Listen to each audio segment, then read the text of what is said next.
frappes israéliennes à Tartous, des explosions d'une rare intensité provoquent des secousses sismiques, vidéo dans l'article.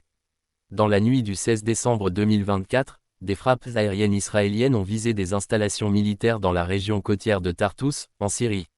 Selon des sources locales, ces attaques ont généré des explosions si puissantes qu'elles ont été enregistrées par des sismographes comme un séisme de magnitude 3,0. D'après l'Observatoire syrien des droits de l'homme, OSDH, les frappes ont ciblé des dépôts de munitions et des systèmes de défense aérienne. Ces installations étaient considérées comme des points stratégiques utilisés par des forces iraniennes et des groupes affiliés. L'OSDH a décrit ces frappes comme les plus violentes dans cette région depuis le début du conflit syrien en 2012. L'intensité des explosions a semé la panique parmi la population locale. Certains habitants, interrogés par des médias locaux, ont comparé l'ampleur des détonations à un véritable tremblement de terre.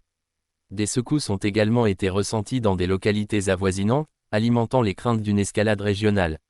Certaines spéculations ont émergé sur l'utilisation possible d'une arme nucléaire tactique, notamment en raison de la force des explosions et d'un pic de radioactivité signalé dans certaines régions proches, notamment à Chypre et en Turquie. Cependant, aucune preuve tangible n'a été apportée pour confirmer cette hypothèse. Des experts militaires estiment que l'effet sismique observé pourrait être lié à l'utilisation de munitions conventionnelles de très forte puissance, comme des bombes pénétrantes conçues pour détruire des bunkers.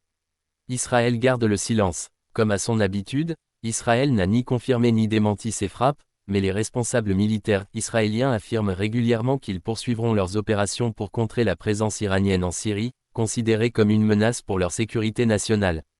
Ces frappes surviennent dans un contexte de tension accrue entre Israël, l'Iran et les groupes soutenus par ce dernier en Syrie. La communauté internationale s'inquiète d'une possible intensification du conflit, alors que la région reste en proie à une instabilité chronique. Radio Cisco FM continuera de suivre cette affaire et de vous tenir informé des derniers développements. Source: L'Orient le jour, Observatoire syrien des droits de l'homme, India.com.